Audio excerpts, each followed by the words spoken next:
Yes, welcome again the session. I am Mr. Emmanuel Chazi from Edukea Tanzania. Today, my dear students, I want to share with you about literary devices. When we are talking about literary devices, these are language that has been employed in literature. But those languages are techniques. Sometimes you could say are techniques of which now make the work of art to be beautiful, or to beautify the work of arts. That is now today. Let us see now the flashback. What is the flashback in this context of literature?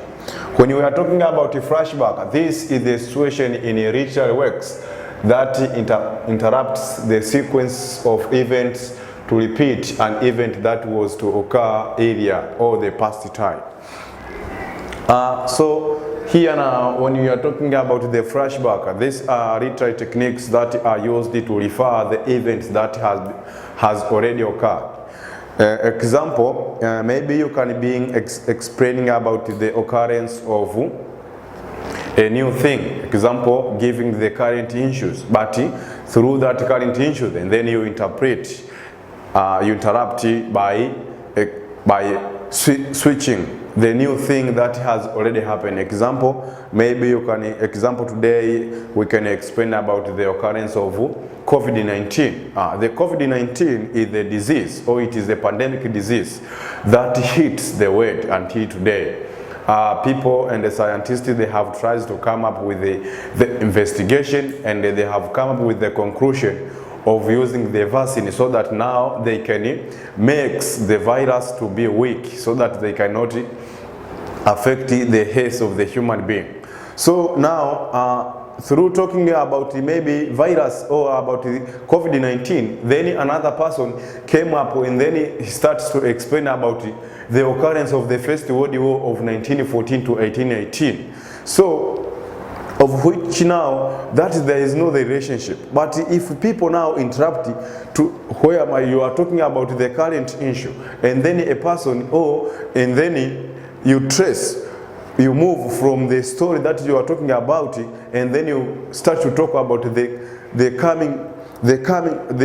occurrence issue that has already occurred. That is what we call the flashback. Example here, we can say, I can do this now as I did it last year. So you refer, maybe you have been given a task, then you do the task, but that task you have already done it for the last year. So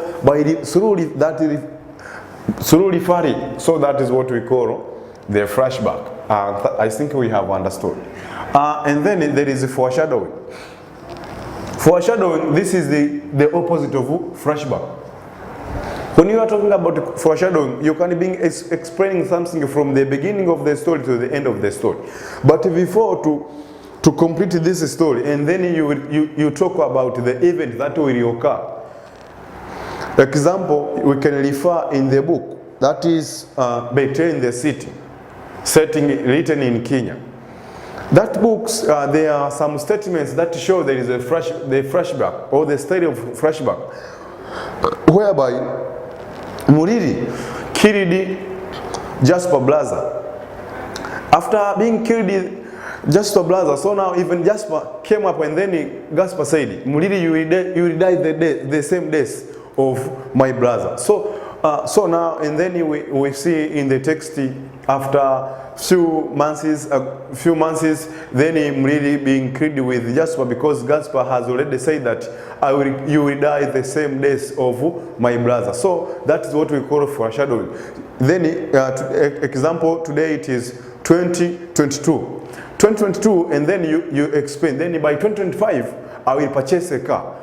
You don't know if you will purchase a car or if you will buy a car, but you explain that by 2025 I will buy a car. And then after the reaching of the 2025, and then you buy a car. So you explain the things that is going to happen before that things to happen. That is what we call foreshadowing.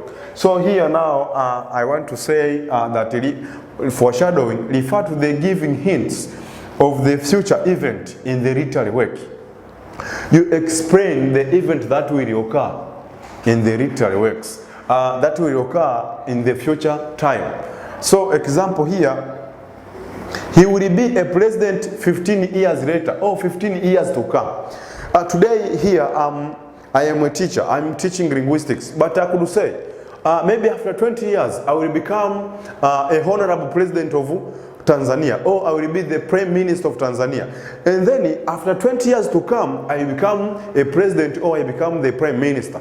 So that prediction, if it will occur, that's what we call now foreshadowing. You say what will happen after maybe 2 years or 5 years before. Today it is 2022, but you explain about the things that will happen in 2025. So that is what we call foreshadowing in this literary works. So after looking at foreshadowing, now let us see another features of style, that is allusion. Allusion also, this is a comparison of an ordinary person or event with a past famous person or event. Example, the use of biblical term.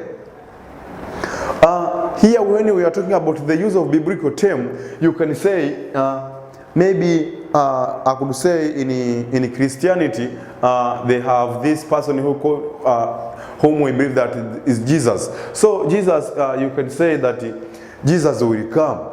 Or you compare a person, this person is like a Jesus because he has saved the problem of people in the community. So if he has saved the problem of people in the community, and you refer the event that took place during the movement of people from Egypt to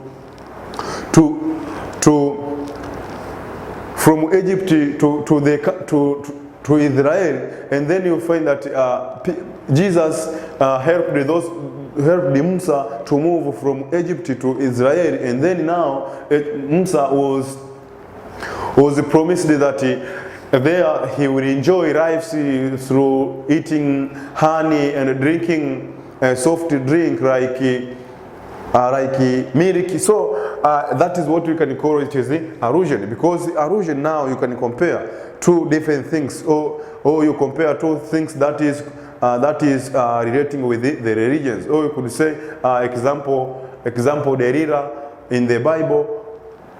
That is one of the example of allusion. So when now people talk the example, these books you can read the text, that is example, you can read the text by Ngungi wa Thiong'o, or you can read the text that is what we call Black Mamba. In the Black Mamba you can read, and then you see if there is a style of allusion. In any text, this allusion can be applied. So here now, after looking at allusion is all about the biblical terms. So if you read the text and then you find in the text there are some verses or there are some lines that explain in terms of the biblical terms, that features of style, that is what you call allusion. So after looking now allusion, let us see now synecdoche. Synecdoche, this is a figure of speech in which a part of something is used to express the whole, or the whole to express the part. So now you can find that maybe the parts of this hands is used to express the whole body of the human being. If we find that maybe the hand is cut off, so and then when you find it maybe in the dusty in the dumping place, so you can predict that maybe there is a person who is killed, or there is a human being maybe has lost his part of the body. So that is one of the examples of this one. But here you can say I have many mouths to feed. So mouths, that means that this is a symbolic representation of people. So mouth means people. So if you have one thing can represent more, or one thing can represent a number of people, or many can represent a single person. So that is all about the synecdoche. So after looking now the synecdoche, let us see now the suspense. The suspense, this is the features of style, or it is a technique which uses to delay an incident at the time the reader is eagerly following it. So through this now, if you find that there is the delaying of occurrence of an incident in the book or in the text, that is what we call suspense. The suspense, maybe it is rising. It is rising from one part to another part, or we are waiting for the occurrence of the event, but that event to occur, it is delaying to occur. So through that situation of delaying, now that is what we call the suspense. So after looking now suspense, let us see the thing so-called figurative language. So figurative language are different features of style. That is what we call figurative language. This is a language which uses the so-called figure of speech. Example, there is metaphor, hyperbole, and simile. So when we are talking about these features of style, figurative language, these are different features of style which are being employed in the literary works, so that now they can create the beautiful of the literary works. Also, they can create to show the difference between ordinary language and literary language. So here, example, metaphor. When we are talking about metaphor, we say it is a comparison of two dissimilar things without using conjunctions. Example, you can say, John is a lion. You have compared John with a lion, but without using conjunction. Hyperbole now, this is over-exaggeration or overstatement. When you talk about hyperbole now, this is a situation of speaking something overstatements. Or example, you can say, at my wedding party, there was millions of people. There was millions of people. Oh, I have billions of money in my pocket. So if you say you have billions of money in your pocket, so that is hyperbole, because this pocket is very small, but you have pressed billions of money. While it is not true that in the pocket you can press the billions of money. That is what we call hyperbole. So also there is simile. When we are talking about simile now, we mean that simile is the opposite of the metaphor. When you are talking about a simile, what we mean is that it is a comparison of two dissimilar things through using conjunction. Example, you can say, Jamila is beautiful like an angel. Or John is very dangerous like a lion. Or Musa is humble like his father. So that is all about simile. So now I would like to say we have done with this literary device. So now let us see the element of literature. After looking now the literary device, we are looking now the elements of literature. Literature has been categorized in two forms, that is form and the content. So here the elements of literature are of two forms, that is form and the content. And now here let us see the form. When we are talking about form, we are talking about the superstructure or the outer structure of the literary works, where now form refer to the superstructure which used artistically, in which the work of art is made. So this form, it is the outer structure of the literary works. That is what we call the form. And this form, as a part or as the outer structure of the literary works, has been composed with the following elements. There is setting, style, plot, character, and title and diction. Diction, sometimes we could say the language used. So now here, my dear students, we have done with these elements of literature, but we need to explain one after another points. When we are talking about the setting, now we are talking about the place where the work of art is taking place. Example, in the title of the book, that is Betraying the City. Betraying the City is the title of the book. That is what is the title. But the title of the book is titled on the book. And then the book is written in a particular place. That particular place, that is what we call setting. So setting, it is a place where the literary works is taking place. Example, Betraying the City, it is setting, it is in Kenya, in Kafira State. So in Kafira State, In Kafila states, it is a setting of this literary text, of which now this literary text that is betraying the city takes place in Kenya. So that is all about setting. Also there is style. So now when we are talking about style, we are talking about the peculiarities, the way of presenting your literary works. Either you can decide to present your works through different techniques. Maybe you can use chronological style, or you can use flashback, or you can use both of them. There is chronological, there is flashback, or sometimes you can use the foreshadowing. So through using those styles, that is what you call the style. But the style, it is a way of presenting your literary works. Also there is the plots. Plot now, when you are talking about the plot, this is the arrangement of events. You can arrange your events from the beginning to the end of the text, or from the middle to the end, and then to the beginning. So that is the arrangement of the events from the beginning of the literary text to the end of the literary text. That is what we call plot. Here now, after looking at these terms, the plot, let us see now character and characterization. When we are talking about character, we are talking about animal, we are talking about people, we are talking about the object. All things that are involved in the literary works to be presented so that now they can give out the intended message or the intended meaning. That is what we call the character. Example, in the book Betraying the City, there is Muriri, there is Nina and Edoga, there is Jasper.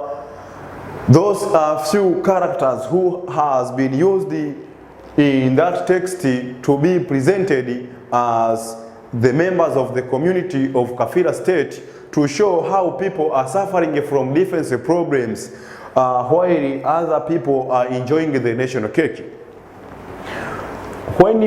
That is all about the character. But when we are talking about characterization, we are talking the features or the peculiarity features of each character. Example, here we can talk about Jasper. Jasper is the young boy. Jasper is a courageous boy. Jasper, he has a jealous because his brother is killed. Jasper now, you want to change the Kafila states from the negative attitude to the positive attitude. Jasper is the members of the citizens in Kenya. So that is the characterization of Jasper. Or you can talk about Nina and Edoga. Nina and Edoga are wife and husband. But Nina and Edoga also are elder people. Nina and Edoga, they have conservatism because they needed to make the shaving ceremony after the killing of their sons. So that is the character and characterization of Nina and Edoga. Also now, after looking now the character and the characterization, here we need to see now title of the book. When we are talking about the title of the book, that is the heading. The heading of the book, that is what we call the title of the book. So that title of the book, for example, Betraying the City. Where, because in Kenya people fought for independence. So after attaining independence, now people, what they expect to live a good lives, conspicuous lives, to enjoy the national cake. But it has become opposite of the reality. People are still suffering from the problems due to the poor governments. That is after colonialism. So people are living poor lives. People are living in slums. People are still undermined. People have no right of freedom. Have no right of speak. They have no right to speak, to express their feelings. So that is all about the title of the book. Then now the rusty but not the least, let me talk about the diction. When we are talking about the diction now, we are talking about the use of language, the choice of language. In literature, there is a choice of language of which now you arrange your words. So through choosing words in a language to be used in literature, that is what we call diction. So diction is the part of And that is, when you are talking about dictionary, it is the use of language, but the choices of language that should be used. Thank you. Yes, my dear students, we are talking about the language use or diction. So now here, I would like to make the clarification of the development of the approach. When we are talking about the approach, this refers to an arrangement or organization of events in a novel or play. It might be chronological plot, flashback approach, foreshadowing approach. As we have said, that is chronological plot, that is the arrangement of events from the beginning of the literary works to the end of the literary works. But the flashback of the literary work, that is the flashback, another parts of the plots or classification of plots. This is the part of the plot or one of the classification of plot, whereby now this plot is used to refer now what has been happening in the beginning. So here we have tried to use that example that about the last year and then the coming year. So when you use the plot of referring the event that has already happened, that is what we call the flashback. But for foreshadowing, we have explained about the days of Adika in the text, that is betraying the city. So now after Adika to be killed, now Jasper Wendo also said that you will die the days of my brother. So even him, he was shot by Jasper Wendo to make the revenge of the killings of his brother, that is Adika. So after now looking now these three types of plots or classification of the plot. So now let us see now how plots develop. According to Aristotle, one of the scholars from Italy, according to Aristotle, the plots should have the beginning, the middle, and the end. So the plots, as it develops, it has the beginning, the middle, and the end. So here now I want to show you how now the plot may develop. The plot follows under the 5 stages. It has exposition. Here at the exposition, it is a first moment. It is a moment where now the event starts to arise. The event starts to arise, but it is still at the beginning. So from the exposition, there is raising actions. So now here, now things become hot. It become hot until now people sometimes they could not understand each other. Also there is the climax. So now here the climax, this is the top of an event or of an actions, whereby now people sometimes you can find even example, you can refer in Russia there is a war. Also now they are at this stage, the climax, where you find that now people they have failed to understand each other and the ideologies has failed. So people they have now decided to fight wars. Now a number of people dies at the climax. There is the following action after from the climax. Now there is the following action, of which now at this following action, this is or we can say the resolution.